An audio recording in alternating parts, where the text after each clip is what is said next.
Le récit de Youssouf, la supériorité du Coran sur tous les autres livres révélés. Allah a réservé une sourate entière du Coran au récit de Youssouf, afin qu'on médite sur ce qu'elle contient de sagesse, exhortation, bon comportement et ordre sage. Allah dit « Alif, Lam, Ra » Voici les versets du livre explicite. Nous avons révélé ce Coran en langue arabe, afin que vous raisonniez. Nous te racontons le meilleur récit par la révélation que nous te faisons dans le Coran, alors que tu étais auparavant du nombre des insouciants. Nous avons évoqué le sens de ces lettres séparées au début de l'exégèse de Sourate Al-Baqarah, que celui qui le désire s'y réfère. Nous avons également évoqué longuement ce récit dans At-Tafsir, et c'est pourquoi nous ne rapporterons ici que l'essentiel. En résumé, nous pouvons dire qu'Allah fait l'éloge de son noble livre qu'il a révélé à son serviteur et noble messager, en une langue arabe claire, éloquente et limpide que toute personne pure et pieuse peut saisir. Il est donc le plus noble des livres descendus, le plus noble des anges l'a descendu sur le plus noble des hommes, au plus noble moment et au plus noble endroit, dans la plus éloquente et la plus claire des langues. Si on considère qu'il s'agit d'une information sur les événements passés et à venir, il en cite les plus clairs, expose la vérité en ce sur quoi les gens ont divergé et repousse le faux. Et du point de vue des ordres et interdictions, il est la plus équitable des législations, la voie la plus claire, le jugement le plus limpide et le plus juste des juges. Il est tel qu'Allah l'a décrit. Et la parole de ton Seigneur s'est accomplie en toute vérité et équité. C'est-à-dire, vérité dans les informations qu'il donne et équité dans ses ordres et interdictions. C'est pourquoi Allah dit « Nous te racontons le meilleur récit par la révélation que nous te faisons dans le Coran, alors que tu étais auparavant du nombre des insouciants. À savoir ce que nous te révélions à ce sujet, comme Allah dit « Et c'est ainsi que nous t'avons révélé un esprit, le Coran, émanant de notre ordre. Tu n'avais aucune connaissance du livre ni de la foi, mais nous en avons fait une lumière par laquelle nous guidons qui nous voulons parmi nos serviteurs. Et en vérité, tu guides vers un droit chemin, le chemin d'Allah, à qui appartient ce qui est dans les cieux et ce qui est sur la terre. Oui, c'est à Allah que reviennent les choses. Ainsi, nous te racontons les récits des communautés passées, et tu as reçu de notre part un rappel, le Coran. Ceux qui s'en détournent porteront au jour de la résurrection le fardeau de leurs péchés. Ils le porteront éternellement. Et quel mauvais fardeau ils auront le jour de la résurrection. C'est-à-dire ceux qui se sont détournés de ce Coran et ont suivi d'autres livres, ils seront atteints par cette menace. Jabir rapporte que Omar ibn al-Khattab se rendit chez le prophète avec un livre qu'il avait eu des gens du livre, et il le lut au prophète qui se mit en colère. « Es-tu confus à son sujet, ô Ibn al-Khattab ? Par celui qui détient mon âme dans sa main, je suis venu à vous avec la voix de vérité limpide. Ne les interrogez sur rien, sinon, ils vous informeront d'une vérité que vous réfuterez ou d'une fausseté que vous accepterez. Par celui qui détient mon âme dans sa main, si Moussa était vivant, il n'aurait d'autre choix que de me suivre. » La vision de Youssouf. Allah dit « Quand Youssouf dit à son père, « Ô père, j'ai vu en rêve 11 étoiles, ainsi que le soleil et la lune. Je les ai vus prosternés devant moi. » Il dit, « Ô mon fils, ne raconte pas ta vision à tes frères, car ils comploteraient contre toi. Le diable est certes pour l'homme un ennemi déclaré. Ainsi ton Seigneur te choisira et t'enseignera l'interprétation des rêves. Et il complétera son bienfait sur toi et sur la famille de Ya'qub, tout comme il l'a fait auparavant pour tes deux ancêtres, Ibrahim et Ishaq, car ton Seigneur est savant et sage. » Nous avons rapporté que Ya'qub avait 12 garçons, dont nous avons donné les noms. Ils sont les ancêtres de tous les enfants d'Israël, et le plus noble, le plus auguste et le plus célèbre d'entre eux est Youssouf. Certains savants ont soutenu qu'il fut le seul prophète parmi eux, et qu'aucun de ses frères ne reçut de révélation. Et ce qu'on rapporte de leurs actes et paroles dans ce récit appuie cet avis. D'autres, par contre, leur ont attribué la prophétie en se basant sur la parole d'Allah. Dites, nous croyons en Allah et en ce qui nous a été révélé, et en ce qui a été révélé à Ibrahim, Ismaïl, Ishaq, Ya'qub et ses descendants. Ils ont prétendu que les frères de Youssouf étaient les descendants de Ya'qub cités dans le verset. Mais cet argument n'est pas fort, car ce que désigne le verset sont les peuples des enfants d'Israël et leurs prophètes sur lesquels descendait la révélation depuis le ciel. Et Allah est plus savant. Parmi les éléments qui montrent que Youssouf est le seul de ses frères à avoir reçu la révélation et la prophétie, est qu'aucun texte ne fait mention d'un autre que lui parmi ses frères. Et cela prouve ce que nous avons rappelé. Et on peut également s'appuyer pour cela sur le hadith rapporté précédemment. Le noble, fils du noble, fils du noble, fils du noble. Youssouf, Ibn Ya'qub, Ibn Ishaq, Ibn Ibrahim. Les exégètes racontent qu'alors qu'il était enfant, Youssouf vit en rêve 11 étoiles qui représentaient ses frères, et le soleil et la lune qui représentaient ses parents, tous prosternés devant lui. Cela lui fit peur, et à son réveil, il raconta son songe à son père. Celui-ci sut alors que son fils atteindrait un rang élevé et un degré éminent dans cette vie et dans l'au-delà, et que lui et ses fils lui seraient soumis. Il lui ordonna de cacher cela et de ne pas le raconter à ses frères de peur qu'ils ne le jalousent, ne lui souhaitent un malheur et qu'ils ne lui causent du tort par quelque ruse ou complot. Cela prouve ce que nous avons dit, et c'est pourquoi il est rapporté dans certains récits, rapportés du prophète. Cherchez aide dans la discrétion lorsque vous réalisez vos affaires, car toute personne à qui on accorde un bienfait est enviée. Les gens du livre disent qu'il raconta son rêve à son père ainsi qu'à ses frères, et cela est une erreur. Ainsi ton Seigneur te choisira. C'est-à-dire, de la même façon qu'il t'a fait voir ce rêve, si tu le gardes secret, ton Seigneur te choisira, en t'accordant diverses formes de grâce et de miséricorde, et t'enseignera l'interprétation des rêves. Il te fera comprendre le sens des mots et l'interprétation des rêves d'une manière qu'il n'a enseignée à aucun autre. Il complétera son bienfait sur toi, par la révélation qu'il te fera, et sur la famille de Yaqub, c'est-à-dire, par ta cause, elle obtiendra ainsi le bien de ce monde et de l'au-delà, tout comme il l'a fait auparavant pour tes deux ancêtres, Ibrahim et Ishaq.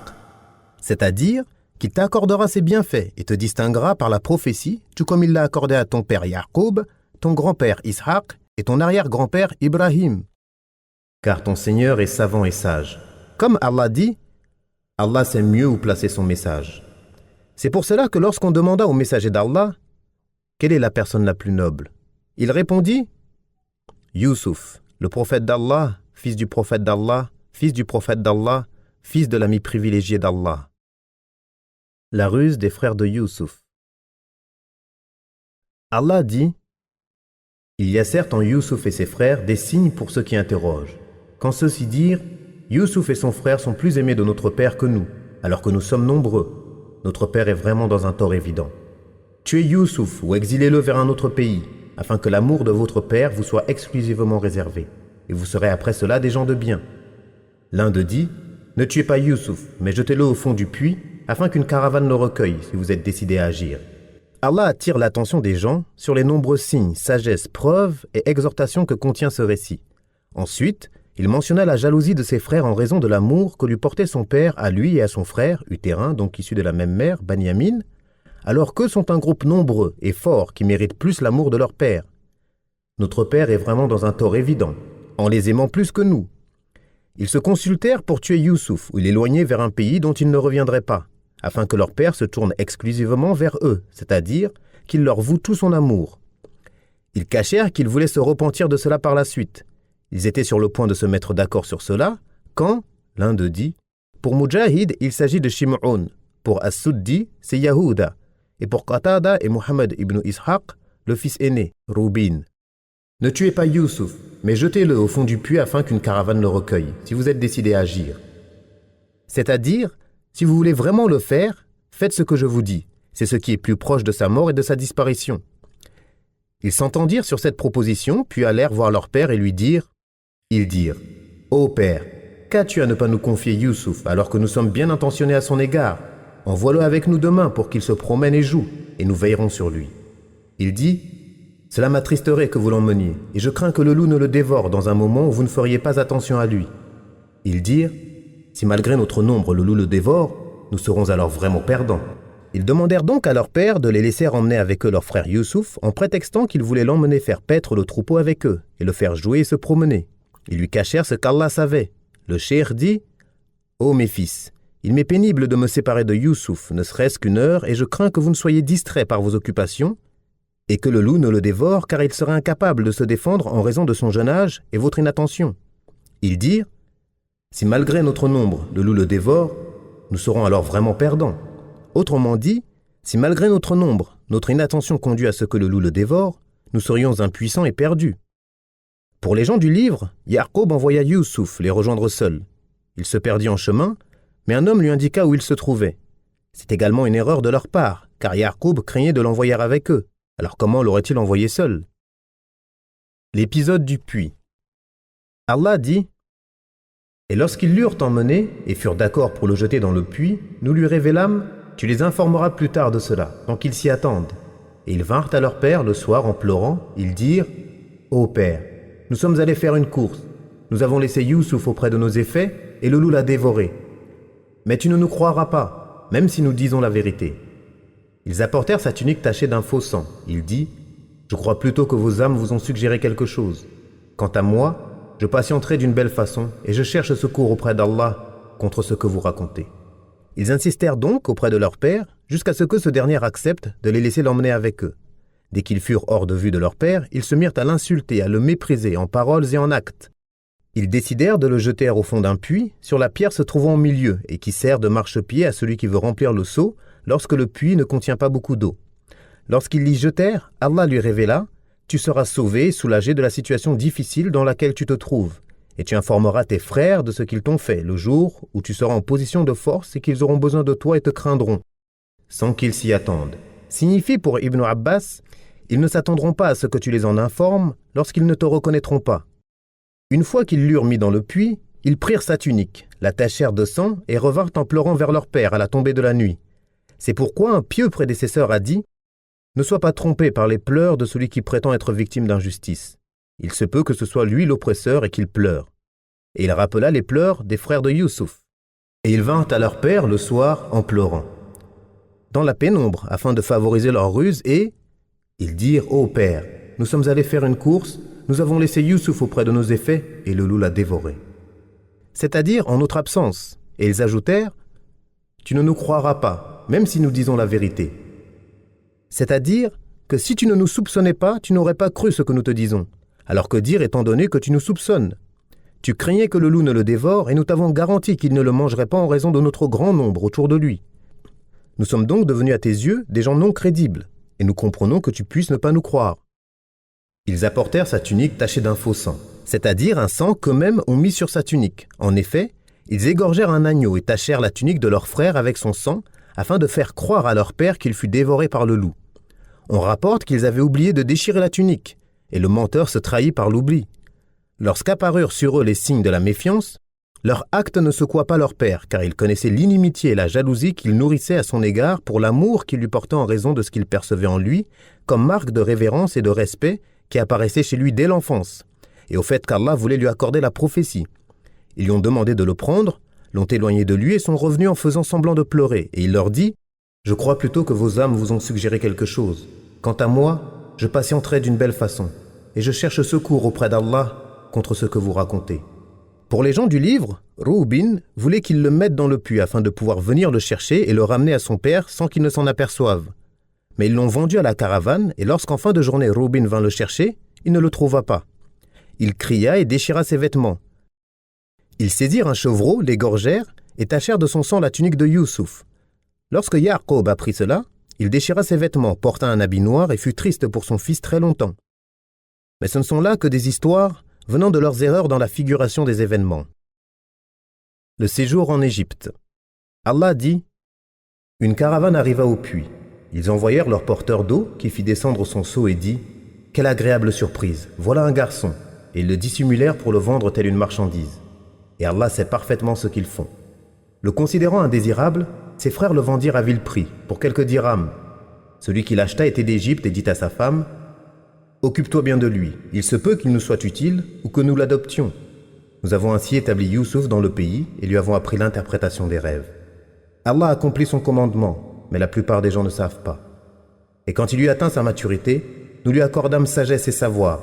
C'est ainsi que nous récompensons les bienfaisants. Allah nous informe qu'une fois jeté dans le puits, Youssouf attendit la délivrance d'Allah et sa prévenance envers lui. Une caravane arriva au puits, c'est-à-dire des voyageurs. Les gens du livre ont dit « Ces voyageurs transportaient avec eux de l'arachide, du pain et de la résine. Ils venaient du Cham et se dirigeaient vers l'Égypte. Ils envoyèrent donc un des leurs puiser de l'eau du puits, et lorsque cet homme fit descendre son seau dans le puits, Youssouf s'y accrocha et monta avec le seau. En le voyant, l'homme cria « Quelle agréable surprise, voilà un garçon !» Et ils le dissimulèrent pour le vendre telle une marchandise. C'est-à-dire qu'ils ont fait croire aux gens qu'ils avaient avec eux un enfant faisant partie de leur marchandise. Et Allah sait parfaitement ce qu'ils font. Allah savait ce que les frères de Youssouf avaient comploté contre lui, comment il fut traité telle une marchandise. Mais cela ne changea en rien son destin, en raison de la grande sagesse qu'il y a en cela, de son sort déjà décidé, et du fait qu'il allait être une miséricorde pour les habitants d'Égypte. en ce qu'Allah réalisera à travers cet enfant qui entra dans ce pays en esclave, avant qu'Allah ne lui accorde les rênes du pouvoir pour venir en aide aux habitants d'Égypte dans leurs affaires de ce bas monde et de l'au-delà, d'une manière incernable et indescriptible. Celui qui l'acheta était d'Égypte et dit à sa femme « Occupe-toi bien de lui, il se peut qu'il nous soit utile ou que nous l'adoptions. » Cela découle de la prévenance d'Allah à son égard, de sa miséricorde et de sa bonté envers lui, car il voulait le préparer à recevoir de lui le bien de ce monde et de l'au-delà. Nous avons établi Youssouf dans le pays. De la même manière que nous avons destiné Al-Aziz et son épouse à prendre soin de Youssouf et à être bons avec lui, nous l'avons établi dans le pays d'Égypte. Et nous lui avons appris l'interprétation des rêves, c'est-à-dire à les comprendre et les interpréter. Allah accomplit son commandement. Lorsqu'il veut une chose, il lui prédestine des causes et des éléments que les gens ne peuvent saisir. C'est pour cela qu'il dit « Mais la plupart des gens ne savent pas. » Et quand il eut atteint sa maturité, nous lui accordâmes sagesse et savoir. C'est ainsi que nous récompensons les bienfaisants. Tout cela montre que ces faits se sont déroulés avant qu'il n'eût atteint sa maturité, c'est-à-dire ses 40 ans, âge auquel le Seigneur de l'univers fait descendre la révélation aux prophètes. Les savants ont divergé sur l'âge où la maturité est atteinte, et ce qui est authentique est 40 ans. Cela est attesté par la parole d'Allah, puis lorsqu'il atteint la force de l'âge et atteint 40 ans. La séduction de la femme du grand intendant. Allah dit « Or, celle qu'il avait reçue dans sa maison essaya de le séduire. Elle ferma les portes et dit « Viens, je suis à toi. » Il dit « Qu'Allah me protège. Mon maître m'a accordé un bon asile, et certes les injustes ne réussissent pas. » Elle le désira, et il l'aurait désiré s'il n'avait vu une preuve évidente de son Seigneur. Ainsi nous avons écarté de lui le mal et la turpitude. Il était certes parmi nos serviteurs élus. Tous deux coururent vers la porte, et elle lui déchira sa tunique par derrière. Ils trouvèrent le mari à la porte. Elle dit « Quelle doit être la punition de celui qui a voulu faire du mal à ta famille, sinon la prison ou un châtiment douloureux ?» Youssouf dit « C'est elle qui a voulu me séduire. » Et un témoin de la famille de celle-ci témoigna. Si sa tunique à lui est déchirée par devant, alors c'est elle qui dit la vérité et il est du nombre des menteurs. Mais si sa tunique est déchirée par derrière, alors c'est elle qui ment et il est du nombre des véridiques. Lorsque le mari vit la tunique déchirée par derrière, il dit « C'est bien une de vos ruses de femme. Vos ruses sont vraiment immenses. Youssouf, ne pense plus à cela. Et toi, femme, implore le pardon pour ton péché, car tu es fautive. » Allah mentionne que la femme d'Al-Aziz a essayé de séduire Youssouf en lui demandant ce qui ne sied pas à son état et son rang. Cette femme était belle, jeune et riche, et d'un rang social élevé. Elle ferma les portes de sa demeure, se prépara pour lui, se fit belle, et revêtit ses plus beaux habits alors qu'elle était l'épouse du grand intendant. Youssouf était un jeune homme très beau et très élégant, mais il descendait d'une lignée de prophètes, c'est pourquoi son Seigneur le préserva de la turpitude et le protégea de la ruse des femmes. Il fait partie des 7 catégories de maîtres, nobles et pieux évoqués par le sceau des prophètes, dans ce qu'il transmet du Seigneur des cieux et de la terre. 7 personnes seront protégées par l'ombre d'Allah, le jour où il n'y aura d'ombre que la sienne. Un imam juste, un homme qui, isolé, évoque Allah et fond en larmes, un homme dont le cœur demeure attaché aux mosquées lorsqu'il en sort jusqu'à y revenir, 2 hommes qui s'aiment en Allah, se rencontrent et se séparent pour lui, un jeune qui a été élevé dans l'adoration d'Allah, un homme qui fait une aumône d'une manière discrète au point que sa main droite ne sait pas ce que sa main gauche dépense, et enfin un homme qui, sollicité par une femme noble et belle, répond « Je crains Allah ». En résumé, elle l'a appelé à elle et l'a désiré au plus haut point, mais il répondit « Qu'Allah me protège. Mon maître, le mari de Zulaykha, le maître de maison, m'a accordé un bon asile, en étant généreux avec moi et en m'honorant. Et certes, les injustes ne réussissent pas. » Nous avons évoqué en détail et de manière suffisante dans At-Tafsir le sens de la parole d'Allah « Elle le désira, et il l'aurait désiré s'il n'avait vu une preuve évidente de son Seigneur. » Et la plupart des avis des exégètes à ce sujet sont empruntés aux gens du livre, donc il convient de s'en écarter, et ce qu'il faut croire est qu'Allah l'a préservé, innocenté et éloigné de la turpitude, et qu'il l'a protégé de la ruse de cette femme. C'est pour cela qu'il dit « Ainsi nous avons écarté de lui le mal et la turpitude. Il était certes parmi nos serviteurs élus. » Tous deux coururent vers la porte, c'est-à-dire qu'il la fuit et se dirigea vers la porte pour s'enfuir, mais elle le poursuivit et ils trouvèrent le mari à la porte. Elle s'empressa alors de dire « Quelle doit être la punition de celui qui a voulu faire du mal à ta famille, sinon la prison ou un châtiment douloureux ?» Elle l'accusa alors qu'elle était elle la coupable et se déclarait innocente et pure. Youssouf dit alors « C'est elle qui a voulu me séduire. » Il devait rétablir la vérité dans pareille situation. Et un témoin de la famille de celle-ci témoigna. Ce témoin dit « Si sa tunique à lui est déchirée par devant, alors c'est elle qui dit la vérité et il est du nombre des menteurs. Car cela prouverait que c'est lui qui a cherché à la séduire et qu'elle l'a repoussé jusqu'à déchirer le devant de sa tunique. Mais si sa tunique est déchirée par derrière, alors c'est elle qui ment et il est du nombre des véridiques. Car il aurait voulu s'échapper qu'elle l'aurait poursuivi, s'attachant à lui en déchirant sa tunique. Et c'est ainsi que cela s'est passé. C'est pour cela qu'Allah dit « C'est bien une de vos ruses de femmes. Vos ruses sont vraiment immenses. » C'est-à-dire que ce qui vient de se passer vient de votre ruse et de vos stratagèmes de séduction, vous les femmes. Tu as voulu le séduire et puis tu l'as accusé injustement. Cependant, son mari a voulu passer outre ce fait en disant « Youssouf, ne pense plus à cela. » C'est-à-dire ne le révèle à personne, car garder secret ce genre de choses est préférable et plus convenable. Il ordonna ensuite à sa femme de demander pardon pour son péché et de s'en repentir auprès de son Seigneur, car lorsque le serviteur se repent, Allah lui pardonne. Les gens d'Égypte, bien qu'ils adoraient les statues, savaient que seul Allah pardonnait les péchés ou châtiait pour cela. C'est pourquoi son époux lui demanda de se repentir et lui trouva des circonstances atténuantes, parce qu'elle était en face d'un homme d'une beauté telle qu'il était difficile de pouvoir se maîtriser. Mais Youssouf était chaste, pur, innocent de toute mauvaise intention. Et toi, femme, implore le pardon pour ton péché, car tu es fautive. La réunion chez la femme du grand intendant. Allah dit « Et dans la ville, les femmes dirent « La femme d'Al-Aziz essaye de séduire son valet. Il a vraiment rendu folle d'amour. Nous la trouvons certes dans un égarement évident. » Lorsqu'elle eut entendu leur sournoiserie, elle leur envoya des invitations et prépara pour elle une collation. Et elle remit à chacune d'elles un couteau. Puis elle dit « Montre-toi devant elle, Youssouf. » Lorsqu'elles le virent, elles l'admirèrent, se coupèrent les mains et dirent « À Allah ne plaise, ce n'est pas un homme, c'est un noble ange. » Elle dit « Voilà celui à propos duquel vous me blâmiez. J'ai essayé de le séduire, mais il s'est abstenu. Et s'il ne fait pas ce que je lui ordonne, il sera emprisonné et humilié. » Il dit « Seigneur, la prison m'est préférable à ce à quoi elle m'invite. Et si tu n'écartes pas de moi leur ruse, je pencherai vers elle et serai du nombre des ignorants. » Ton Seigneur l'exauça et éloigna de lui leur ruse. Il est celui qui entend et sait tout. Allah mentionne les critiques, les calomnies et les diffamations que les épouses des dignitaires et les filles des puissants adressèrent à la femme d'Al-Aziz, coupable d'avoir voulu séduire son valet et d'être tombée éperdument amoureuse de lui, alors qu'il n'était qu'un simple valet et ne méritait pas cela. C'est pourquoi elles dirent « Nous la trouvons certes dans un égarement évident », c'est-à-dire en ne mettant pas les choses à leur place. Lorsqu'elle eut entendu leur sournoiserie, leur diffamation, leur mépris, leur calomnie et leurs reproches pour être tombée éperdument amoureuse de son valet, alors qu'elle pouvait être excusée pour cela, elle décida de leur prouver que si elle avait succombé à la passion et à la tentation, c'était plus fort qu'elle, car ce valet n'était pas comme elle l'imaginait et ne ressemblait en rien aux autres valets. Elle les convia à un banquet et leur offrit des fruits qui nécessitaient l'emploi de couteaux, comme le cédra et autres. Elle donna à chacune d'elles un couteau et elle prépara Youssouf pour l'occasion en lui disant de mettre ses plus beaux habits, lui qui était dans la fraîcheur de la jeunesse, et d'entrer dans la salle ainsi. Il entra dans la salle, plus éclatant que la pleine lune. Lorsqu'elles le virent, elles l'admirèrent.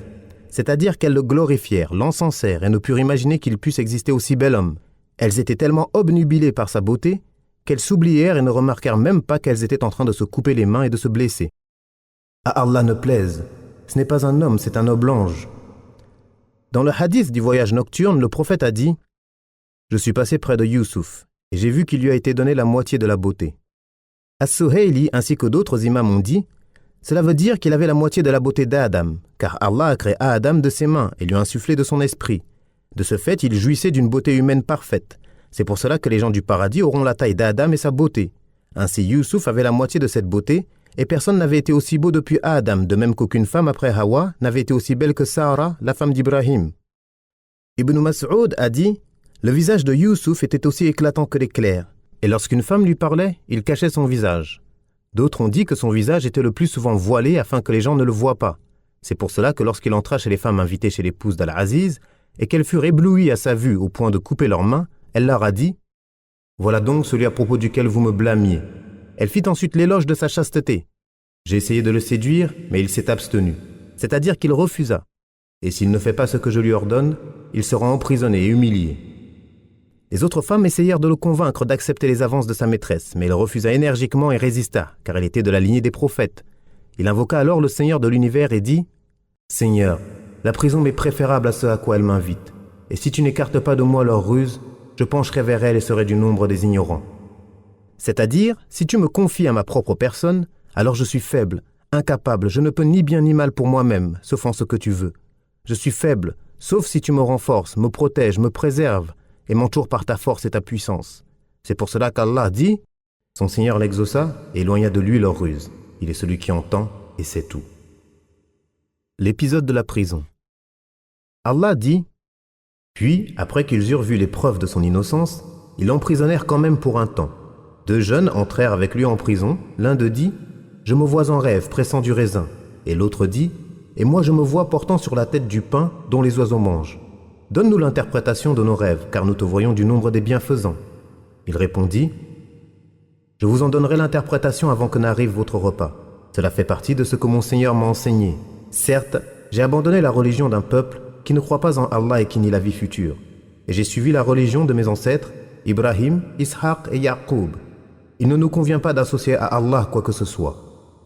Ceci est une grâce qu'Allah nous a faite, ainsi qu'aux gens, mais la plupart ne sont pas reconnaissants.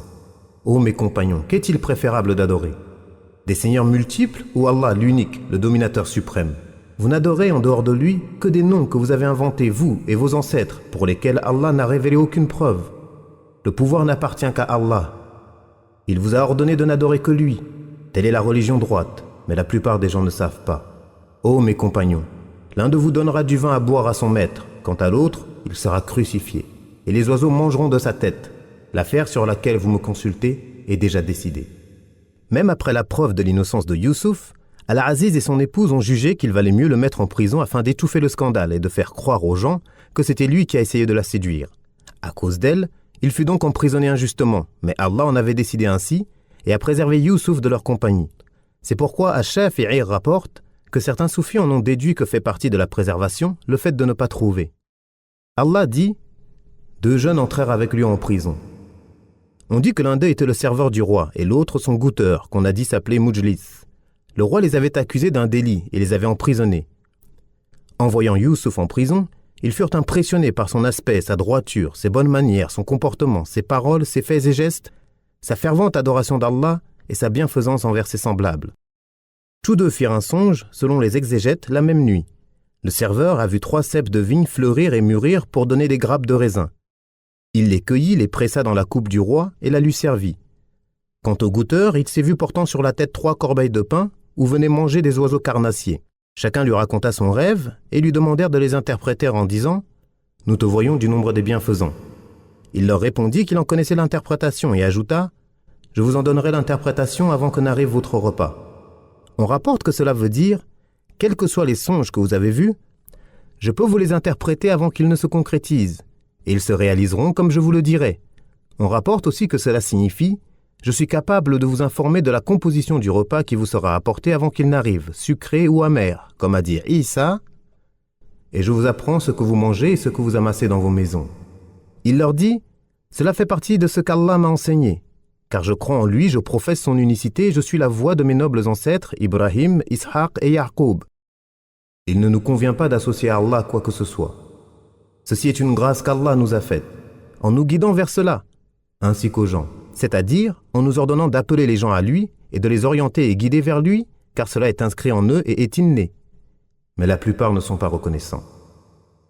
Il les a ensuite appelés à l'unicité d'Allah et blâma l'adoration de tout autre qu'Allah, méprisa et déprécia les idoles. Il dit « Ô mes compagnons, qu'est-il préférable d'adorer? Des seigneurs multiples ou Allah, l'unique, le dominateur suprême? Vous n'adorez en dehors de lui que des noms que vous avez inventés, vous et vos ancêtres, pour lesquels Allah n'a révélé aucune preuve.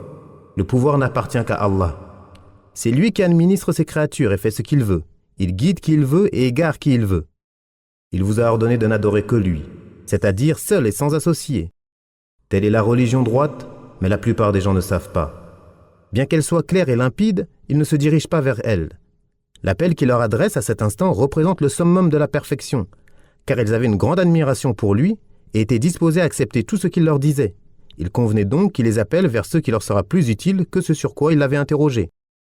Après avoir fait ce qu'il était tenu de faire et montré la bonne direction, il dit « Ô mes compagnons, l'un de vous donnera du vin à boire à son maître.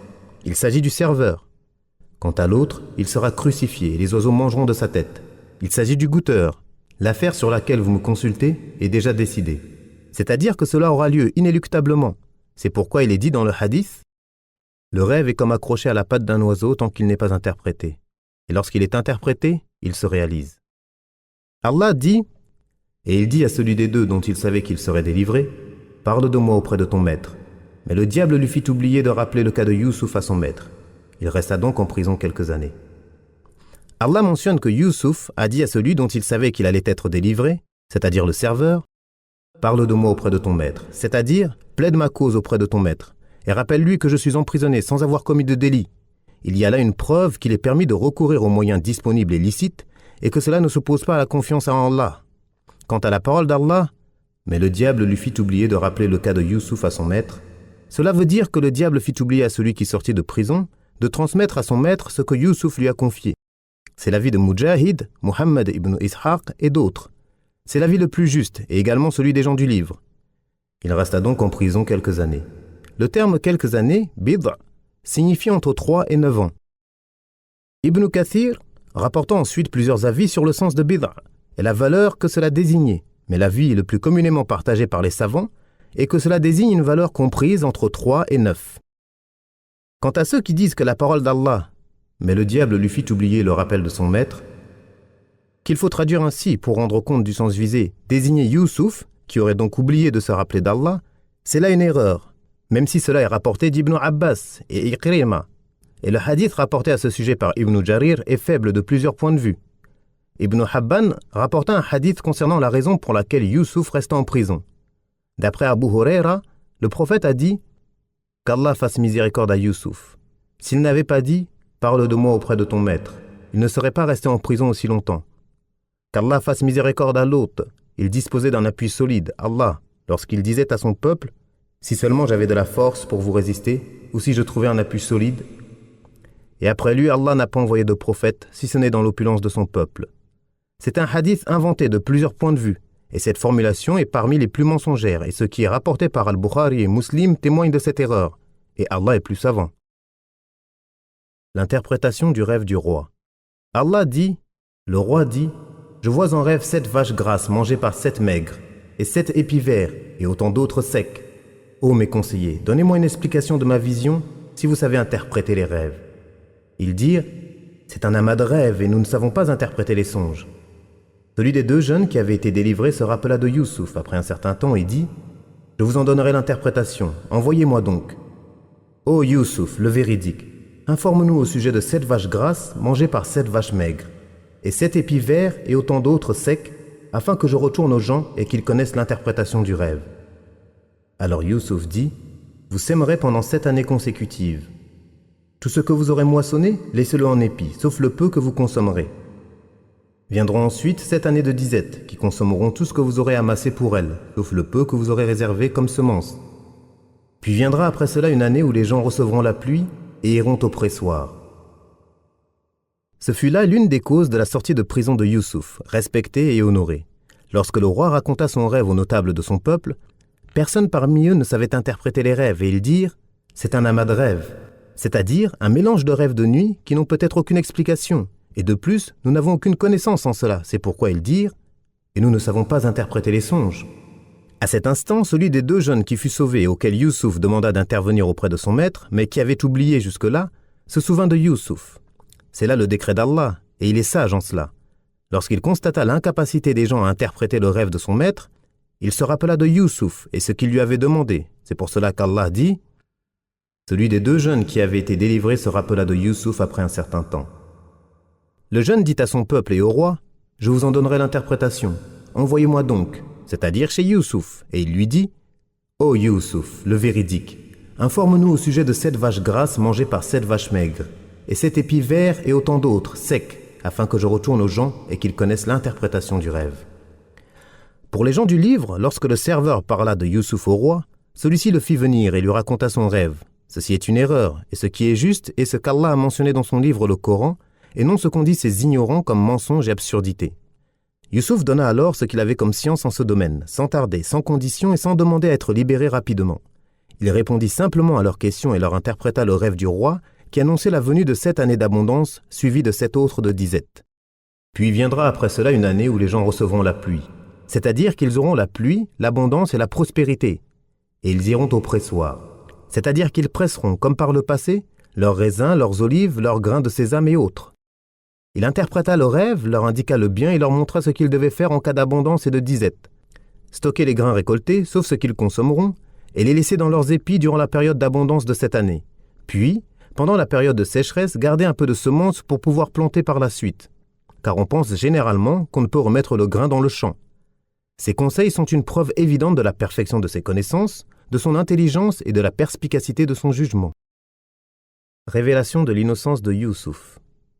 Allah dit, le roi dit, amenez-le-moi. Puis lorsque l'émissaire arriva auprès de lui, Youssouf dit, retourne auprès de ton maître et demande-lui, quelle était la raison qui poussa les femmes à se couper les mains? Mon Seigneur connaît bien leur ruse. Alors le roi leur dit, qu'est-ce qui vous a poussé à essayer de séduire Youssouf? Elles dirent, à Allah ne plaise, nous ne connaissons rien de mal contre lui. Et la femme d'Al-Aziz dit, la vérité s'est maintenant manifestée. C'est moi qui ai voulu le séduire, et il est certes du nombre des véridiques. Ceci afin qu'il sache que je ne l'ai pas trahi en son absence, et qu'en vérité, Allah ne guide pas les traîtres dans leur ruse. Malgré tout, je ne m'innocente pas, car l'âme incite fortement au mal, sauf celui que mon Seigneur a préservé. Mon Seigneur est certes pardonneur et miséricordieux.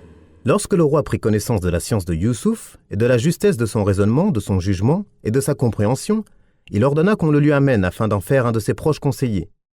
Mais quand l'émissaire du roi vint le chercher, Youssouf préféra ne pas sortir de prison avant qu'on ne reconnaisse qu'il fut injustement emprisonné et qu'il était innocent de ce dont on l'avait faussement accusé. Retourne auprès de ton maître, c'est-à-dire le roi, et demande-lui quelle était la raison qui poussa les femmes à se couper les mains. Mon Seigneur connaît bien leur ruse. Cela signifie, mon maître Al-Aziz sait que je suis innocent de ce dont on m'accuse. Demande donc au roi d'interroger les femmes sur la manière dont j'ai refusé avec force de succomber à ce qui n'était ni raisonnable ni sain. Lorsqu'on les interrogea, elles avouèrent et reconnurent son comportement louable. À Allah ne plaise, nous ne connaissons rien de mal contre lui. Et Zulaykha, la femme d'Al-Aziz, dit, la vérité s'est maintenant manifestée, d'une manière claire et limpide, et la vérité est plus en droit d'être suivie. C'est moi qui ai voulu le séduire, et il est certes du nombre des véridiques. Véridique en ce qu'il dit sur son innocence, il n'a jamais voulu me séduire, et il a été emprisonné injustement et faussement. Quant à ses paroles, ceci afin qu'il sache que je ne l'ai pas trahi en son absence, et qu'en vérité, Allah ne guide pas les traîtres dans leur ruse. On rapporte qu'elles sont de Youssouf, donc le sens en serait « J'ai voulu cela afin qu'Al-Aziz sache que je ne l'ai pas trahi en son absence ». On rapporte aussi qu'il s'agit des propos de Zulaykha, donc le sens en serait « J'ai reconnu cela afin que mon mari sache que je ne l'ai pas trahi en son absence ». Ce n'était que de la séduction qui n'a pas été suivie d'adultère. C'est là l'opinion de la majorité des imams contemporains, et Ibn Jarir et Ibn Abu Hatim n'ont rapporté que la première interprétation. Malgré tout, je ne m'innocente pas, car l'âme incite fortement au mal, sauf celui que mon Seigneur a préservé. Mon Seigneur est certes pardonneur et miséricordieux. Ces propos sont attribués à Youssouf ou Zulaykha, comme pour les deux précédents avis. Mais le plus plausible et le plus probable est qu'ils sont de Zulaykha, et Allah est plus savant. Youssouf dirige l'Égypte. Allah dit, le roi dit, amenez-le-moi afin qu'il soit à mon service. Et lorsqu'il lui eut parlé, il dit, tu es aujourd'hui auprès de nous, établi et en sûreté. Youssouf dit, assigne-moi la gestion des récoltes, je suis bon gestionnaire. Ainsi avons-nous établi Youssouf sur terre. Il s'installait là où il le voulait. Nous accordons notre miséricorde à qui nous voulons, et nous ne dissipons pas la récompense des bienfaisants. Et la récompense de l'au-delà est meilleure pour ceux qui ont cru et craint leur Seigneur. Lorsque le roi fut convaincu de l'innocence de Youssouf et de son intégrité, il dit, amenez-le-moi afin qu'il soit à mon service. C'est-à-dire que je vais faire de lui un de mes plus proches conseillers, un puissant de mon royaume et un noble de ma cour. Après l'avoir reçu et discuté avec lui, il lui dit, tu es aujourd'hui auprès de nous, établi et en sûreté. Youssouf lui dit, assigne-moi à la gestion des récoltes, je suis bon gestionnaire. Il lui demanda de le nommer responsable des dépôts du royaume, afin qu'il puisse gérer au mieux la période qui allait succéder aux 7 années d'abondance de la manière qui plaît à Allah et qui consiste à prendre en charge l'intérêt des gens et la bonne gestion de leurs affaires. Il informa aussi le roi qu'il était un bon gestionnaire et un fidèle gardien de ses intérêts, de même qu'un connaisseur et un spécialiste en gestion. C'est là une preuve qu'il est permis de solliciter une responsabilité lorsqu'on se sait intègre et compétent. Allah dit, ainsi avons-nous établi Youssouf sur terre. Il s'installait là où il le voulait. Après la prison, la difficulté et l'isolement, il était désormais libre de se déplacer dans toute l'Égypte. Il s'installait là où il le voulait. Où qu'il aille, il était honoré et estimé. Nous accordons notre miséricorde à qui nous voulons, et nous ne dissipons pas la récompense des bienfaisants. C'est-à-dire que tout cela n'est que la rétribution et la récompense qu'Allah accorde aux croyants. en plus de ce qu'il lui réserve dans l'au-delà comme bien abondant et belle récompense. C'est pour cela qu'Allah dit « Et la récompense de l'au-delà est meilleure pour ceux qui ont cru et craint leur Seigneur. » Un poète a dit « Après l'étroitesse de la peur vient la largesse de la sécurité. Et la première chose consolée est la tristesse.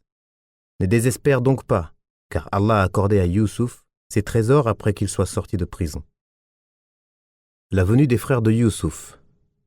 Allah dit « Les frères de Youssouf vinrent et entrèrent auprès de lui. Il les reconnut, mais eux ne le reconnurent pas. Et quand il leur eut fourni leurs provisions, il dit « Amenez-moi votre demi-frère paternel. Ne voyez-vous pas que je pèse de la meilleure des manières et que je suis le meilleur des hôtes? Et si vous ne me l'amenez pas, alors il n'y aura plus de provisions pour vous chez moi et vous ne m'approcherez plus. » Ils dirent « Nous essayerons de persuader son père, certes, nous le ferons. » Et il dit à ses serviteurs « Remettez leurs marchandises dans leurs sacs. Peut-être les reconnaîtront-ils quand ils seront de retour dans leur famille et qu'ils reviendront alors. » Allah mentionne la venue des frères de Youssouf en Égypte pour chercher de la nourriture après la famine qui toucha tous les peuples. À cette époque, Youssouf était en charge aussi bien des affaires religieuses que mondaines d'Égypte. Lorsque ses frères entrèrent chez lui, il les reconnut, mais pas eux, car ils n'auraient jamais pu s'imaginer que leur frère Youssouf ait pu atteindre une telle position et une telle éminence. C'est pourquoi il les reconnut, mais eux non. Allah dit « Et quand il leur eut fourni leurs provisions, c'est-à-dire qu'il leur donna leurs provisions, comme il était de coutume chez eux, de donner à chacun l'équivalent de ce que porte une chamelle, sans rien ajouter à cela. Amenez-moi votre demi-frère paternel. » Il les avait interrogés sur leur situation et sur leur nombre, et lui répondirent qu'ils étaient 12 hommes. L'un d'eux était parti, et son frère utérin était resté avec leur père. Il leur dit « Si vous revenez l'an prochain, amenez-le. Ne voyez-vous pas que je pèse de la meilleure des manières et que je suis le meilleur des hôtes? C'est-à-dire, j'ai fait preuve d'hospitalité envers vous. » Il voulait ainsi les encourager à ramener avec eux leur frère, puis il les menaça au cas où ils ne le ramèneraient pas. « Et si vous ne me l'amenez pas, alors il n'y aura plus de provisions pour vous chez moi et vous ne m'approcherez plus. Je ne vous donnerai plus de provisions et ne vous laisserai plus du tout m'approcher, à l'inverse de ce qu'il venait de dire, tout ceci afin de les encourager. Ils dirent « Nous essayerons de persuader son père. » Autrement dit, nous ferons tout ce qui est en notre pouvoir pour qu'il vienne avec nous et qu'il vienne te voir. Certes, nous le ferons, c'est-à-dire, nous sommes capables de le faire. Il ordonna ensuite à ses serviteurs de remettre les marchandises qu'ils étaient venus troquer contre des denrées alimentaires dans leurs bagages, sans qu'ils ne s'en aperçoivent. Peut-être les reconnaîtront-ils quand ils seront de retour dans leur famille et qu'ils reviendront alors. On dit qu'il voulait qu'ils les rapportent de retour dans leur pays. On rapporte aussi qu'il craignait qu'il n'ait pas de quoi revenir une deuxième fois. On dit également qu'il s'est reproché de prendre d'eux des marchandises en contrepartie des provisions qu'ils étaient venus chercher. Allah dit « Lorsqu'il revint chez leur père, ils dirent « Ô père, il nous sera refusé à l'avenir de nous ravitailler en grains. Envoie donc avec nous notre frère, afin que nous obtenions des provisions. Nous le surveillerons bien. » Il dit « Vais-je vous le confier comme auparavant je vous ai confié son frère? Mais Allah est le meilleur gardien, et il est le plus miséricordieux des miséricordieux. » Et lorsqu'ils ouvrirent leurs bagages, ils trouvèrent qu'on leur avait rendu leurs marchandises. Ils dirent « Ô père, que désirons-nous de plus? Nos marchandises nous ont été rendues.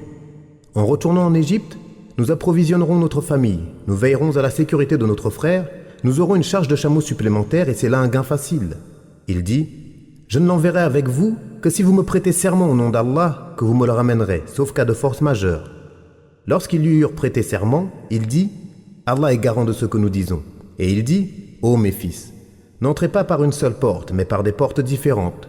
Je ne peux cependant vous être d'aucune utilité contre l'ordre d'Allah. Le pouvoir n'appartient qu'à Allah. En lui je place ma confiance, et c'est à lui que doivent se confier ceux qui placent leur confiance. » Ils pénétrèrent dans la ville comme leur père leur avait ordonné, mais cela ne leur servit à rien contre l'ordre d'Allah. Ce n'était qu'une recommandation que Ya'qub avait jugé bonne de leur faire. Il connaît parfaitement ce que nous lui avions enseigné, mais la plupart des gens ne savent pas. Allah mentionne ce qu'il est advenu au retour des frères de Youssouf auprès de leur père, lorsqu'ils lui dirent « Il nous sera refusé à l'avenir de nous ravitailler en grains. Si tu ne nous laisses pas emmener avec nous notre jeune frère, par contre, s'il vient avec nous, nous serons ravitaillés. » Et lorsqu'ils ouvrirent leurs bagages, ils trouvèrent qu'on leur avait rendu leurs marchandises. Ils dirent « Ô père, que désirons-nous de plus ? C'est-à-dire, que demander de plus, puisque même nos marchandises nous ont été restituées. En retournant en Égypte, nous approvisionnerons notre famille. C'est-à-dire que nous pourrons subvenir à leurs besoins et leur apporter de quoi combattre la pauvreté. Nous veillerons à la sécurité de notre frère, et par sa venue, nous aurons une charge de chameau supplémentaire. » Allah dit « C'est là un gain facile. c'est-à-dire en contrepartie de la venue de son autre fils. Ya'qub craignait que quelque chose n'arrive à son fils Benyamin, qui lui rappelait Youssouf, lui tenait compagnie et remplaçait son frère auprès de lui. C'est pour cela qu'il leur dit « Je ne l'enverrai avec vous que si vous me prêtez serment au nom d'Allah que vous me le ramènerez, sauf cas de force majeure. » C'est-à-dire, sauf si aucun d'entre vous ne peut le ramener. Lorsqu'ils lui eurent prêté serment, il dit « Allah est garant de ce que nous disons. » Il appuya ainsi les engagements, confirma le pacte et prit des dispositions pour assurer le retour de son fils. Or, toutes les précautions du monde ne peuvent rien face au destin. Et si ce n'était son besoin et les besoins de son peuple en provision, il n'aurait jamais envoyé son fils bien-aimé. Mais les décrets divins renferment des sagesses, et le Seigneur décrète, choisit et décide ce qu'il veut. Il est le sage, l'omniscient. Ya'qub ordonna ensuite à ses fils de ne pas entrer dans la ville par une seule porte, mais par plusieurs. On rapporte qu'il voulait leur éviter d'être victimes du mauvais œil, car ils étaient beaux. On rapporte aussi qu'il voulait qu'ils se dispersent afin d'obtenir des informations ou une trace de Youssouf. Le premier avis est plus évident, et c'est pourquoi il dit « Je ne peux cependant vous être d'aucune utilité contre l'ordre d'Allah. » Allah dit « Ils pénétrèrent dans la ville comme leur père leur avait ordonné, mais cela ne leur servit à rien contre l'ordre d'Allah. Ce n'était qu'une recommandation que Ya'qub avait jugé bonne de leur faire. Il connaît parfaitement ce que nous lui avions enseigné, mais la plupart des gens ne savent pas. » Youssouf et ses frères. Allah dit « Et quand ils furent entrés auprès de Youssouf, celui-ci retint son frère auprès de lui en disant « Je suis ton frère, ne te chagrine pas pour ce qu'il faisait. » Lorsqu'il leur eut fourni leurs provisions, il mit la coupe dans le sac de son frère, et alors qu'il s'apprêtait à partir, un homme cria « Caravaniers, vous êtes des voleurs !» Ils se retournèrent en disant « Que recherchez-vous » Ils répondirent « Nous cherchons la coupe du roi. Celui qui la portera aura en récompense la charge d'un chameau, et j'en suis garant. » Ils dirent « Par Allah, vous savez que nous ne sommes pas venus pour semer la corruption dans le pays et que nous ne sommes pas des voleurs. Quelle sera la peine du coupable si vous mentez ?» Ils dirent « La peine infligée à celui sur qui elle sera retrouvée et qu'il doit se livrer comme esclave à la victime du vol. C'est ainsi que nous punissons les malfaiteurs. » Youssouf commença par les sacs des autres avant celui de son frère, puis il la fit sortir du sac de son frère. Nous suggérâmes ainsi cette ruse à Youssouf, car il ne pouvait pas se saisir de son frère selon la justice du roi, si ce n'est par la volonté d'Allah. Nous élevons au degré qui nous voulons, et au-dessus de tout homme de science, il y a plus savant.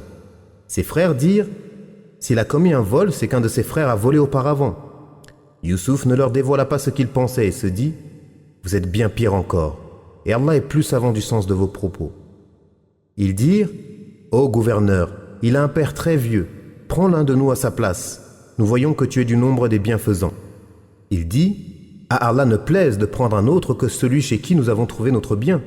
Nous serions alors vraiment injustes. » Allah mentionne ce qui se passa lorsqu'ils arrivèrent avec Benyamin chez son frère utérin Youssouf, qui lui accorda l'hospitalité, l'informa en secret qu'il était son frère, lui ordonna de garder cela secret et le consola des mauvais traitements qu'il lui avait infligés. Ensuite, il rusa pour le garder auprès de lui sans eux. Il demanda à ses serviteurs de mettre sa grande coupe, dans laquelle il buvait et pesait la nourriture pour les gens, dans le sac de Benyamin. Puis il les accusa d'avoir volé la coupe du roi, et promit la récompense d'une charge de nourriture à qui la rapporterait. Ils protestèrent contre cette accusation portée contre eux et condamnèrent ce qu'il leur dit. « Par Allah, vous savez que nous ne sommes pas venus pour semer la corruption dans le pays et que nous ne sommes pas des voleurs. Quelle sera la peine du coupable si vous mentez ?» Ils dirent « La peine infligée à celui sur qui elle sera retrouvée est qu'il doit se livrer comme esclave à la victime du vol.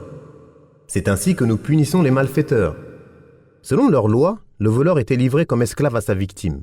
C'est pour cela qu'ils dirent « C'est ainsi que nous punissons les malfaiteurs. » Allah dit « Youssouf commença par les sacs des autres avant celui de son frère, puis il la fit sortir du sac de son frère, afin que l'accusation soit plus grave et la ruse plus subtile. Nous suggérâmes ainsi cette ruse à Youssouf, car il ne pouvait pas se saisir de son frère selon la justice du roi. Si les frères de Youssouf n'avaient pas reconnu que dans leur loi, le voleur devait être livré comme esclave à sa victime, Youssouf n'aurait pas pu garder son frère avec lui selon la loi du roi d'Égypte. Si ce n'est par la volonté d'Allah, nous élevons au degré qui nous voulons, c'est-à-dire en science. Et au-dessus de tout homme de science, il y a plus savant. Youssouf était plus savant qu'eux, plus perspicace et plus résolu. Il agit ainsi sur ordre d'Allah, car cela entraînera de grands bienfaits par la suite, comme la venue de son père et de sa tribu, et leur installation auprès de lui. Lorsque ses frères virent qu'on sortit la coupe du roi du sac de Benyamin, ils dirent « S'il a commis un vol, c'est qu'un de ses frères a volé auparavant. » Ils parlaient ainsi de Youssouf. On rapporte qu'il vola, alors qu'il était enfant, la statue de son grand-père maternel et la cassa. On rapporte aussi que lorsqu'il était enfant, sa tante paternelle cacha une ceinture appartenant à Ishaq dans ses habits sans qu'il le sache, puis qu'elle fut découverte. Sa tante fit cela dans le but de pouvoir l'élever, car elle l'aimait beaucoup. On rapporte également qu'il prenait de la nourriture de la maison pour la distribuer aux pauvres. D'autres explications ont été aussi avancées à ce sujet. C'est pour cela qu'ils ont dit « S'il a commis un vol, c'est qu'un de ses frères a volé auparavant. » Youssouf ne leur dévoila pas ce qu'il pensait et se dit « Vous êtes bien pire encore, et Allah est plus savant du sens de vos propos. » Il leur répondit en son fort intérieur et non à haute voix, par clémence, magnanimité et bienveillance à leur égard. Ses frères sollicitèrent ensuite sa clémence et son indulgence en disant « Ô gouverneur, il a un père très vieux, prends l'un de nous à sa place. Nous voyons que tu es du nombre des bienfaisants. » Il dit « À Allah ne plaise de prendre un autre que celui chez qui nous avons trouvé notre bien. Nous serions alors vraiment injustes. Nous ne permettons pas de relâcher le coupable et de prendre un innocent. Nous ne prenons que celui sur lequel nous avons trouvé nos effets. » Pour les gens du livre, Youssouf se présenta à eux à ce moment, et c'est là encore une de leurs erreurs et un manque de compréhension de leur part. L'espoir et la tristesse de Ya'qub. Allah dit « Lorsqu'ils eurent perdu tout espoir de ramener leur frère, ils se concertèrent en secret. L'aîné dit « Ne savez-vous pas que votre père a pris de vous un serment au nom d'Allah et que déjà vous y avez manqué autrefois à propos de Youssouf? Je ne quitterai pas cette terre jusqu'à ce que mon père m'en donne la permission ou qu'Allah me le permette, et il est le meilleur des juges. Retournez à votre père et dites « Ô père, ton fils a volé. Nous n'attestons que ce que nous savons, et nous ne pouvions présager de l'inconnu. Interroge les gens de la ville où nous étions, ainsi que la caravane dans laquelle nous sommes arrivés. Nous disons réellement la vérité. » Alors Ya'qub dit « Je crois plutôt que vos âmes vous ont suggéré quelque chose. Il ne me reste plus donc qu'une belle patience. Il se peut qu'Allah me les ramène tous, car il est celui qui sait tout, le sage. » Il se détourna d'eux et dit « Que mon chagrin est grand pour Youssouf. » Attristé et accablé, il perdit la vue à force de larmes. Ils dirent « Par Allah, tu ne cesseras d'évoquer Youssouf jusqu'à ce que tu t'épuises ou que tu en perdes la vie. » Il dit « Je ne me plains de mon déchirement et de mon chagrin qu'auprès d'Allah. Et je possède d'Allah une science que vous n'avez pas, ô mes fils. Partez et enquérez-vous de Youssouf et de son frère, et ne désespérez pas de la miséricorde d'Allah, car seuls les mécréants désespèrent de la miséricorde d'Allah. » Allah nous informe que lorsqu'ils perdirent tout espoir de ramener leur frère, ils se concertèrent. L'aîné, Rubin, dit « Ne savez-vous pas que votre père a pris de vous un serment au nom d'Allah de le ramener, sauf en cas de force majeure. Vous avez failli à votre engagement et trahi, comme vous avez trahi pour son frère Youssouf avant lui, et je ne peux me présenter face à lui après cela. Je ne quitterai pas cette terre, je resterai ici, jusqu'à ce que mon père m'en donne la permission, c'est-à-dire de le rejoindre, ou qu'Allah me le permette, en me permettant de faire revenir mon frère chez mon père, et il est le meilleur des juges. Retournez à votre père et dites « Ô père, ton fils a volé. » Informez-le de ce que vous avez vu. Nous n'attestons que ce que nous savons, et nous ne pouvions présager de l'inconnu. Interroge les gens de la ville où nous étions, ainsi que la caravane dans laquelle nous sommes arrivés. Car le fait qu'ils aient pris notre frère après qu'il l'ait volé, s'est répandu en Égypte, et les gens de la caravane dans laquelle nous étions le savent. Nous disons réellement la vérité. Alors Ya'qub dit « Je crois plutôt que vos âmes vous ont suggéré quelque chose. Il ne me reste plus donc qu'une belle patience. » C'est-à-dire que les choses ne se sont pas passées comme vous le prétendez. Il n'a pas volé. Ce n'est pas là sa nature et son comportement, mais je crois plutôt que vos âmes vous ont suggéré quelque chose. Il ne me reste plus donc qu'une belle patience. Ibn Ishaq ainsi que d'autres ont dit que leur négligence vis-à-vis de Benyamin était liée à ce qu'ils ont fait à Youssouf, et c'est pourquoi il leur dit cela. Certains pieux prédécesseurs ont dit « Le mal n'a de récompense que le mal. » Puis il dit « Il se peut qu'Allah me les ramène tous, Youssouf, Benyamin et Rubin, car il est celui qui sait tout, concernant ma situation et la perte de mes bien-aimés, le sage. En ce qu'il prédestine et accomplit, à lui appartient la sagesse parfaite et la preuve irréfutable. » Il se détourna d'eux et dit « Que mon chagrin est grand pour Youssouf. » Son nouveau chagrin lui rappela l'ancien et rouvrit sa blessure, comme dit le poète « Transporte ton cœur où bon te semble, l'amour n'appartient qu'au premier être aimé. » Attristé et accablé, il perdit la vue à force de larmes. En raison de son immense chagrin, son affliction et son désir ardent de revoir Youssouf, voyant la douleur que la séparation provoquait chez lui, ses enfants dirent par miséricorde, compassion et amour pour lui « Par Allah, tu ne cesseras d'évoquer Youssouf jusqu'à ce que tu t'épuises ou que tu en perdes la vie.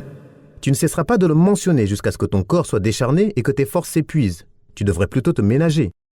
Il dit, je ne me plains de mon déchirement et de mon chagrin qu'auprès d'Allah, et je possède d'Allah une science que vous n'avez pas. Il leur répondit, je ne me plains ni auprès de vous, ni auprès de quiconque de ma situation, mais uniquement auprès d'Allah. Et je sais qu'Allah m'accordera une issue et une délivrance, et je sais que le rêve de Youssouf doit nécessairement se réaliser, et que je dois me prosterner devant lui, ainsi que vous, d'après ce qu'il a vu en rêve. C'est pour cela qu'il leur dit, et je possède d'Allah une science que vous n'avez pas. Puis il leur dit, pour les inciter et les encourager à poursuivre les recherches pour retrouver Youssouf et son frère, ô mes fils, partez et enquérez-vous de Youssouf et de son frère, et ne désespérez pas de la miséricorde d'Allah, car seuls les mécréants désespèrent de la miséricorde d'Allah. C'est-à-dire, ne désespérez pas, car après la difficulté vient la délivrance, et seuls les mécréants désespèrent de la miséricorde d'Allah, de sa délivrance et de ce qu'il prédestine comme issue à la difficulté. Youssouf se présente à ses frères. Allah dit, et lorsqu'ils s'introduisirent auprès de Youssouf, ils dirent, ô gouverneur, la famine nous a touchés, nous et notre famille, et nous venons avec une marchandise sans grande valeur. Donne-nous une pleine mesure et fais-nous la charité. Certes, Allah récompense ceux qui sont charitables. Il dit, savez-vous ce que vous avez fait de Youssouf et de son frère alors que vous étiez ignorants? Ils dirent, serais-tu Youssouf? Il dit, je suis Youssouf, et voici mon frère. Certes, Allah nous a accordé ses bienfaits. Pour celui qui craint son Seigneur et patiente, Allah ne fait pas perdre la récompense des bienfaisants. Ils dirent, par Allah, vraiment Allah t'a préféré à nous, et nous avons été fautifs. Il dit, nul blâme contre vous aujourd'hui, qu'Allah vous pardonne, c'est lui le plus miséricordieux des miséricordieux. Prenez ma tunique que voici, et posez-la sur le visage de mon père. Il recouvrera aussitôt la vue, et amenez-moi toute votre famille. Allah mentionne le retour auprès de Youssouf de ses frères qui lui demandèrent de les approvisionner et de faire preuve de charité en libérant Benyamin. Et lorsqu'ils s'introduisirent auprès de Youssouf, ils dirent, ô gouverneur, la famine nous a touchés, nous et notre famille, en raison de la sécheresse, de la difficulté de la situation et de notre nombreuse famille. Et nous venons avec une marchandise sans grande valeur, c'est-à-dire insignifiante à qui personne n'accorde de valeur, sauf si tu nous pardonnes. Lorsque Youssouf vit leur situation, le peu de biens qu'il leur restait, il leur révéla son identité et s'approcha d'eux en les informant de l'ordre de son Seigneur et du leur, et en montrant sur son front des signes par lesquels ils le reconnaissaient. Savez-vous ce que vous avez fait de Youssouf et de son frère alors que vous étiez ignorants? Avec étonnement, et alors qu'ils étaient venus chez lui plusieurs fois sans le reconnaître, ils dirent, serais-tu Youssouf? Il dit, je suis Youssouf, et voici mon frère. C'est-à-dire, je suis Youssouf, auquel vous avez fait subir ce que vous savez et que vous avez maltraité. Et voici mon frère, qui confirme ce qu'il vient de dire, la jalousie qu'il leur portait et la ruse qu'ils préparèrent contre eux. C'est pourquoi il leur dit, certes, Allah nous a accordé ses bienfaits. Par sa bienfaisance envers nous, ses faveurs à notre égard, en nous ayant accordé refuge et en veillant sur nous. Ceci en raison de l'obéissance que nous avons vouée à notre Seigneur, notre patience face aux méfaits, notre bonté envers notre Père, son amour immense et sa tendresse pour nous. Pour celui qui craint son Seigneur et patiente, Allah ne fait pas perdre la récompense des bienfaisants. Ils dirent, par Allah, vraiment Allah t'a préféré à nous. C'est-à-dire qu'il t'a favorisé et t'a accordé ce qu'il ne nous a pas donné. Et nous avons été fautifs, en te faisant ce que nous avons fait. Et voilà que nous sommes maintenant à ta merci. Il dit, nul blâme contre vous aujourd'hui. À partir d'aujourd'hui, je ne vous blâmerai plus pour ce que vous avez fait. Et il ajouta, qu'Allah vous pardonne. C'est lui le plus miséricordieux des miséricordieux. Quant à ceux qui prétendent qu'il faut réciter de cette manière et marquer un arrêt entre nul blâme contre vous et aujourd'hui Allah vous pardonne, on constate donc que le sens change. C'est là une erreur et ce qui est authentique est la première lecture. Puis il leur ordonna d'emporter avec eux sa tunique, celle qu'il portait directement sur la peau, et de la poser sur les yeux de son père. Cela lui rendra aussitôt la vue après qu'il l'ait perdue, et ce par la permission d'Allah. Et cela fait partie des événements extraordinaires, des preuves de la prophétie et des plus grands miracles. Il leur ordonna ensuite de ramener toute leur famille en Égypte, où règne la prospérité et où ils seront réunis à nouveau après des années de séparation, de la manière la plus complète et la plus précieuse. La tunique de Youssouf. Allah dit, lorsque la caravane s'approcha de leur terre, leur père dit, je sens l'odeur de Youssouf, même si vous dites que je radote. Ils lui dirent, par Allah, te voilà bien dans ton ancien égarement. Puis quand arriva le porteur de bonne annonce, il posa la tunique sur le visage de Ya'qub. Celui-ci recouvra aussitôt la vue et dit, ne vous ai-je pas dit que j'ai d'Allah une science que vous n'avez pas? Ils dirent, Ô Père, implore pour nous le pardon de nos péchés. Nous étions certes fautifs. Il dit, J'implorerai pour vous le pardon de mon Seigneur, car c'est lui le pardonneur, le très miséricordieux. Abd-ar-Razzaq rapporte qu'Ibn Abbas a dit à propos de ce verset, lorsque la caravane s'approcha de leur terre, c'est-à-dire lorsque la caravane se mit en route, un vent se leva et transporta vers Ya'qub l'odeur de la tunique de Youssouf.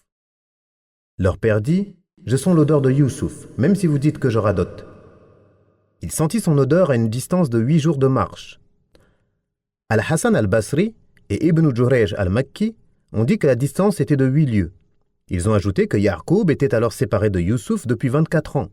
Quant à cette parole, même si vous dites que je radote, c'est-à-dire même si vous pensez que je suis sénile, Ibn Abbas, Ata, Mujahid, Sa'id ibn Jubayr et Qatada l'ont expliqué en disant « Même si vous dites que je suis stupide ». Mujahid et Al-Hassan ont dit également « Même si vous dites que je suis sénile ». Ils lui dirent « Par Allah, te voilà bien dans ton ancien égarement ». Qatada et As-Suddi ont dit qu'ils lui ont adressé des propos très durs. Allah dit « Puis, quand arriva le porteur de bonne annonce, il posa la tunique sur le visage de Ya'qub.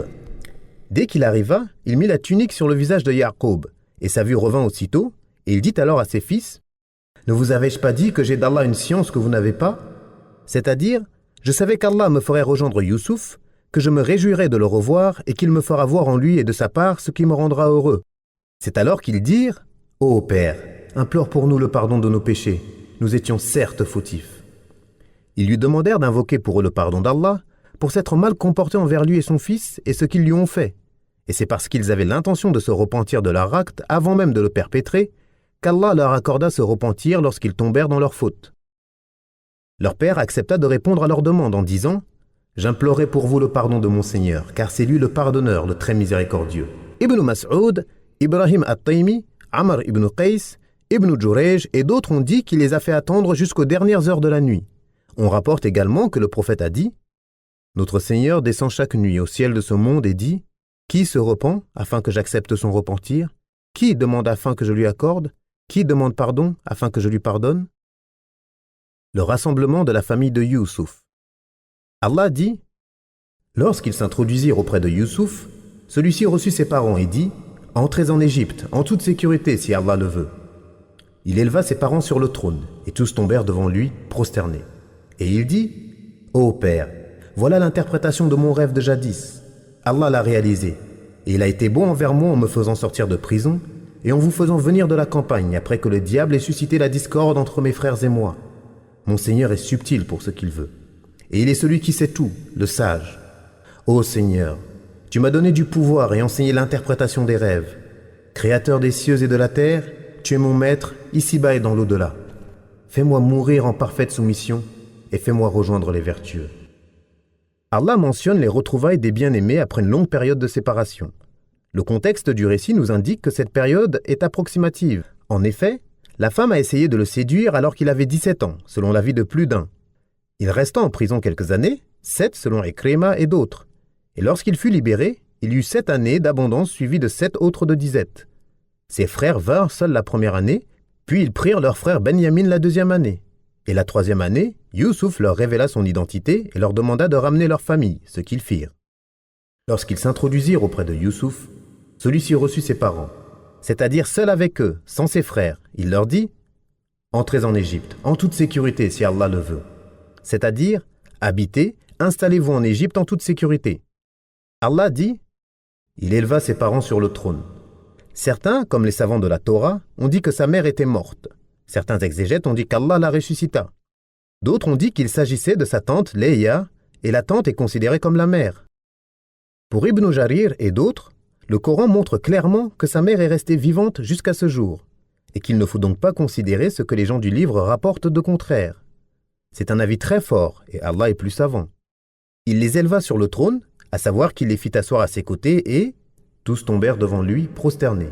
Ses parents et ses 11 frères, par respect et honneur. Et cela était légiféré à leur époque, et le fut encore dans les législations suivantes, jusqu'à être interdit dans notre religion. Il dit « Ô Père, voilà l'interprétation de mon rêve de jadis. Voilà donc l'interprétation du rêve que je t'ai raconté, dans lequel 11 étoiles, ainsi que le soleil et la lune, se prosternaient devant moi, et que tu m'as ordonné de cacher tout en me faisant une promesse.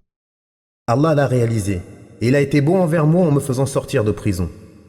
Après l'angoisse et la difficulté, il a fait de moi un homme de pouvoir dont la parole est appliquée en Égypte. Et en vous faisant venir de la campagne, après que le diable ait suscité la discorde entre mes frères et moi. Concernant ce qu'ils m'ont fait, comme il a précédé, puis il dit « Mon Seigneur est subtil pour ce qu'il veut ». C'est-à-dire que lorsqu'il veut une chose, il prépare les causes et facilite leur réalisation, d'une manière que les serviteurs ne peuvent saisir. Il les prédestine et les facilite par sa subtilité et son immense pouvoir. Et il est celui qui sait tout, sur toute chose, le sage, concernant ses créatures, sa législation et sa prédestination. L'invocation de Youssouf. Après avoir vu qu'Allah avait parachevé ses bienfaits sur lui et que sa famille était de nouveau réunie, Youssouf sut que cette demeure terrestre était éphémère et que toute chose qu'elle contient et toute personne doit disparaître. Après l'accomplissement, il ne peut y avoir que diminution. Alors, il loua son Seigneur comme il sied à sa personne et reconnut l'immensité de sa bienfaisance. Il lui demanda, et il est le meilleur de ceux à qui on peut s'adresser, de le faire mourir lorsque son heure viendrait, soumis, et de le faire rejoindre ses serviteurs pieux. Comme on dit dans l'invocation, « Ô Allah, fais-nous vivre soumis et fais-nous mourir soumis », c'est-à-dire lorsque notre heure sera venue. Il est probable qu'il ait fait cette invocation alors qu'il était sur le point de mourir, de la même manière que le prophète demanda à Allah qu'il élève son âme vers la meilleure compagnie, avec les pieux parmi les prophètes et messagers, comme il dit « Ô Allah, avec la meilleure compagnie », 3 fois de suite, puis il mourut. On peut également penser que Youssouf demanda à mourir soumis lorsqu'il vit son état de santé se dégrader, et cela était permis dans leur législation et leur religion. Ainsi, on rapporte qu'Ibn Abbas a dit « Aucun prophète avant Youssouf n'a souhaité la mort. » Mais, dans notre religion, on nous a interdit de souhaiter la mort, sauf lors des tentations, comme il est rapporté dans le hadith de Mu'adh, « Et si tu veux tenter un peuple, fais-nous mourir préservés de la tentation. » Et dans un autre hadith, « Ô fils d'Adam, la mort est meilleure pour toi que la tentation. » Et Maryam a dit, « Malheur à moi, j'aurais préféré mourir avant cet instant et être totalement oublié. » Ali ibn Abi Talib souhaita la mort lorsque la situation s'envenima, que les tentations grandirent, que les combats s'intensifièrent et que les rumeurs gonflèrent. De même Al-Bukhari, l'auteur d'As-Sahih, lorsque la situation devint très difficile pour lui et qu'il fit face aux abominations de ses opposants.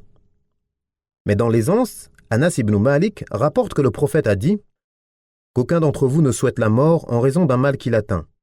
S'il est bienfaisant, sa bienfaisance peut augmenter par cette cause, et s'il est malfaisant, il se peut qu'il se repente par cette cause. Et s'il doit vraiment dire quelque chose, qu'il dise « Ô Allah, prolonge mon existence tant que la vie est un bien pour moi, et fais-moi mourir si la mort est meilleure pour moi. » Dans ce hadith, le mal désigne ce qui peut atteindre le serviteur dans son corps comme maladie, et non sa religion. Ce qui apparaît est que le prophète d'Allah, Youssouf, a dit cela lors de son agonie, ou qu'il a dit l'invocation précédente. Le décès de Ya'qub. Ibn Ishaq rapporte des gens du livre que Ya'qub demeura en Égypte auprès de Youssouf durant 17 années, avant de décéder. Il demanda à Youssouf de l'inhumer auprès de ses pères Ibrahim et Ishaq. As-Suddi a dit « Il l'embauma et l'amena dans le Cham, où il l'inhuma dans la grotte auprès de son père Ishaq et son grand-père Ibrahim. » Les gens du livre disent que Ya'qub arriva en Égypte à l'âge de 130 ans et qu'il y resta 17 ans. Malgré cela, ils disent qu'il mourut à 140 ans. C'est textuellement ce qui apparaît dans leur livre, et c'est une erreur, soit dans la copie, soit venant d'eux. Soit ils ont oublié un morceau. Mais ce n'est pas leur habitude pour ce qui est plus important que cela, alors pourquoi le ferait-il ici?